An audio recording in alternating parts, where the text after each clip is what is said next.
Hi, this is Randy from Fried Eggs Golf, and welcome to the very first installment of Over Easy in 2017. I am sorry this video took so long, but shortly after Christmas, right before New Year, I got the flu, and not like the flu. I mean like bedridden. I actually called into work for the third time sick in my 11 years working here. The first two were the day after my 21st birthday. I wonder and why. The second time I was admitted to the ER for food poisoning. So it was fairly serious. So I'm sorry that this video took so long to get to you. I do have some content lined up here shortly. But this episode of Over Easy is going to be focused on a Q&A. I told you guys last time I was going to answer some questions. Quentin's here. He's going to help me out. We just got done shooting a video. So I just said, whatever, you want to sit in here and annoy me? And he said, yeah. James Kinnear and Anthony Burt both asked the question, but I know a lot of you have been wondering, when are you doing the old ping iron versus the new ping iron video? I'm never going to tease a video again because I'm so poor at managing like my time and deciding when I'm going to do these videos. But what I was really trying to do, I honestly was trying to do, is I was trying to wait for the new M2 iron to come out to test it with the Steelhead and the Ping G. But it's just taken forever for my shop to get the demo. So I'm thinking about dropping the M2 out of it or maybe using last year's. So put in the comment section below if you'd like me to just throw the M2 out or maybe use last year's model against the Steelhead and the Ping G iron. Let me know, and if so, I'll just do the video because I'm sick of waiting. I want to get this thing done, and I want to see the results myself. Gary Smith asked, putting is overlooked, and yeah, it's boring, but 40% of our strokes happen with or around the green, and he asked for advice on putting. Should you use laser aims, home putting mats, or putting mirrors? I always found that the best putters that I've ever played with, and this is consistent with all of them, regardless of the stroke or what time of method or what they believe to be the best way to putt, they all have excellent distance control. Speed determines line, so I think that pass on the gimmicks unless you have some aiming problems. Yeah, I would work more on just drills with setting tees on the green and working on your distance control. Shane Connor, where did the name Fried Eggs Golf come from? Do you even know? I didn't want the channel to be taken seriously, so I called it Fried Eggs Golf because I wanted the response to the channel to be the same as when you walk up to a bunker and you see your ball plugged halfway down, because I wanted it to be like, ugh, but then you're like, that's kind of funny. But I mean, that's really... It's so ridiculous, it's funny. Exactly. It's ridiculous that you can't help but laugh at it. So that was really the whole idea behind the name Fried Eggs Golf. Nothing real special there. David Corridy, Telecaster or Strat? I would have to say Strat. Ken Gardner, what is your favorite Fried Eggs Golf video of 2016? I'll let you go first. 2016, the entire year. Oh, man. The ones that we do together, I obviously know what's happening. Yeah. But the one that you did with your wife in the bathroom where you're plunging that was a, Bridgestone? Trixon Q-Star, where I'm plunging the toilet. That was, honestly, because I had no idea what was happening, that was hilarious for me. I think, and this is going to sound bad because I'm the only one in the video, but my favorite video that I made of 2016 was the Mannequin Challenge video. Michael Stott, do you think Tiger will win tournaments again? If so, how many and how many majors? 2017, I think he'll win. I think he wins a tournament as well. Yeah. A major? No. I think he'll win a tournament. I don't think he wins a major because these guys right now are playing some insane golf. And that was exactly what I was going to say. I mean, his competition is fierce right now. Andrew McKenzie, 2017 FedEx Cup champion, and where will Tiger be ranked by the year's end? Andrew's answer is Jason Day, and Tiger will be 18th. I think it could be Dustin. I think Dustin could continue his little good streak of playing well, and I think he could take it this year. I'm going to go repeat. I'm going to say Rory. And where do you think Tiger finishes by the end of the year? 30-40 range. 30-40? Yeah, I would be impressed if he was top 50. I think that would be a realistic goal, and I think that he could get inside the top 50. Yeah. I will say 49th. Jason Semler, thanks for all the great content. What do you think of the amateur tours that are available? Golf Week and the Golf Channel have 2 tours right now, but they cost a small fortune to play in, but they are fun. yeah, what do I think of those? I think they're cool. I mean, but yeah, they are costly, much like anything in the game of golf. Yeah. It's very expensive. We're very fortunate around where we live. I live in Fort Wayne, and we have a Fort Wayne Golf Association, and they have a very cool list of tournaments where it's all amateur golfers. They're all local, and they're all awesome. We have some really good competition around here. I mean, they're mostly municipal courses, but usually like 4 to 6 under wins those things. They're one-day tournaments typically. But we have a city tournament, which is a 3-day event, which is very well organized.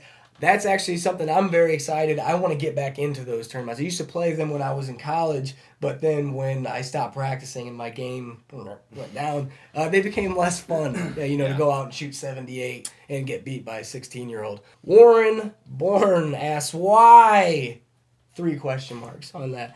Randy, when my pro takes the club from my hands into his, it transforms from a mere golf club into a lightsaber capable of sending a ball as far and as straight as those seen on Rick and Pete's channel.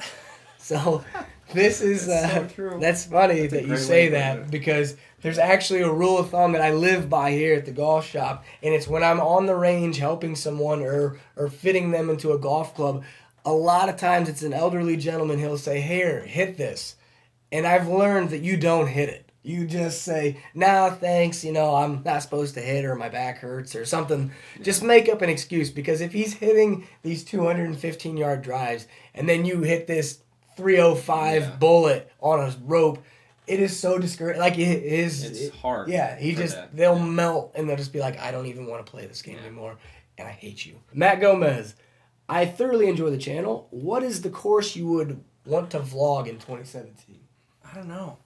You go first. I would love to play a local course here in Fort Wayne. It's Sycamore Hills, and it's designed by Jack Nicklaus, and I would love to vlog that course. I have some friends over there, but it's a little tricky to play course vlogs at private courses, because you don't want to upset the members, obviously, and you want to make sure you have permission. So I think I'm going to try to do that this year and get out there, because it's a very tough course. There's been some web.com tour events there, and I'll show you how to shoot 84. I think mine, actually, down in Noblesville, there's a course called Purgatory, which is a very long course. Purgatory, yeah. Yeah. Look very long, but Google it, Purgatory. There's like... Isn't there a hole that's like 700 yards? There's a par 5 that, playing from the tips, it's like 715. 715 yards, yeah. That's great. And it's always nuts. Windy there, because there's no trees. There's about 2, maybe 3 trees on the entire course. Yeah, their slogan for that course isn't it, get ready to play like hell? Yeah. Aussie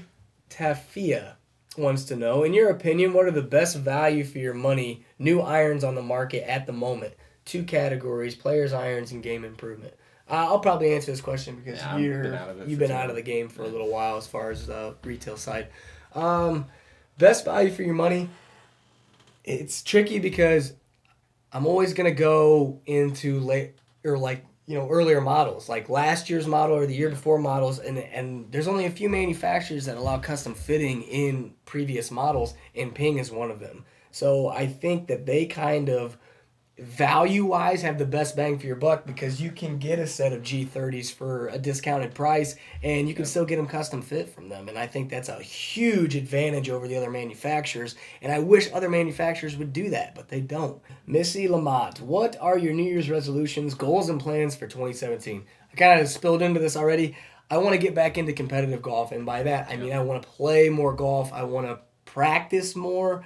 I played less than 10 rounds in 2016. Yeah. Isn't that nuts? I run a golf YouTube channel and work in golf retail. I played less than 10 rounds of golf. I'm not including my rounds at Beverly Hills, because I did spend a lot of time out there with my dad playing, and I saw results as far as my wedge game and my putting got better, but I did not play a lot of golf this year, and it definitely showed, and this was my most depressing year as far as the performance of my game, because it's a steady decline. It's like, you work your way up during the summer, you hit the winter months, and then you drop. And then the next year you work up, and you never get quite as high as you did the last summer, and then you drop. So it just keeps going, yeah. Panari Cadre. Nah, I'm sorry. That's a horrible attempt. But anyway. Cadre?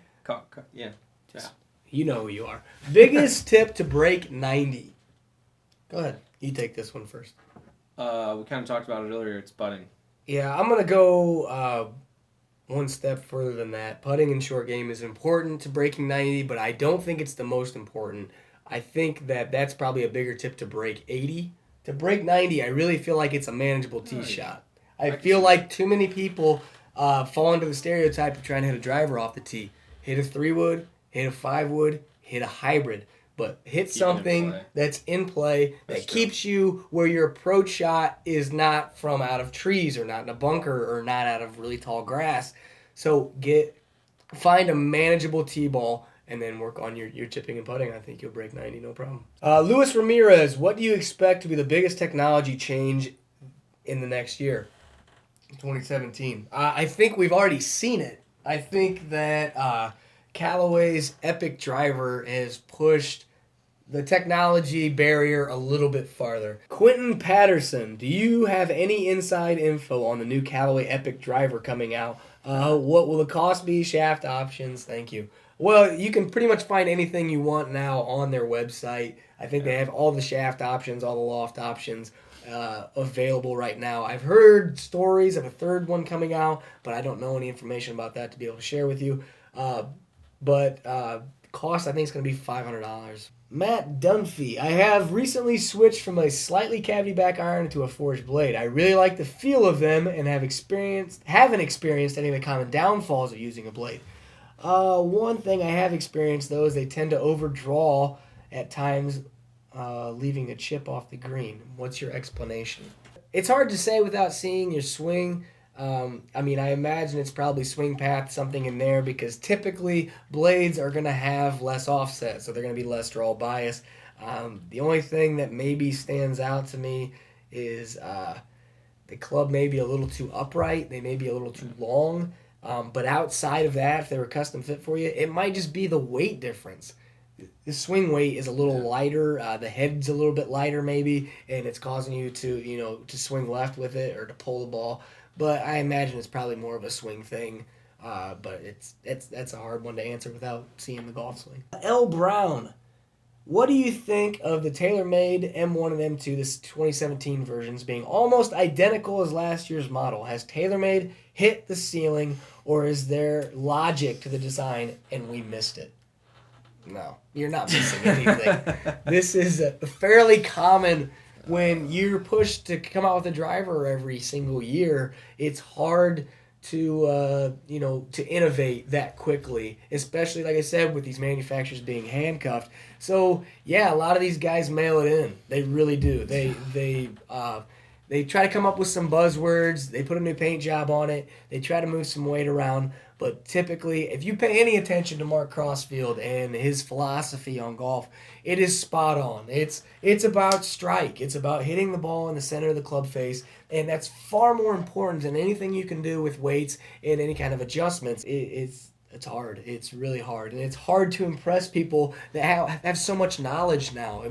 Consumers are so much smarter than they used to be, and I don't mean that as trying to be rude, but there's just so much more information out there. There's so many more people dissecting golf clubs that are very intelligent, that know the inner workings, that know how it affects the ball flight and everything they can do to change that. I'm kind of going on a tangent here, but this is a frustrating part of golf retail, is that the majority of your success in golf retail, in improving people's numbers, is not really based on the equipment. It's based on custom fitting. It's the fact that a guy came in and he was hitting a drive 245 yards, but he had 10 degrees of launch and he had 3,500 RPMs of spin.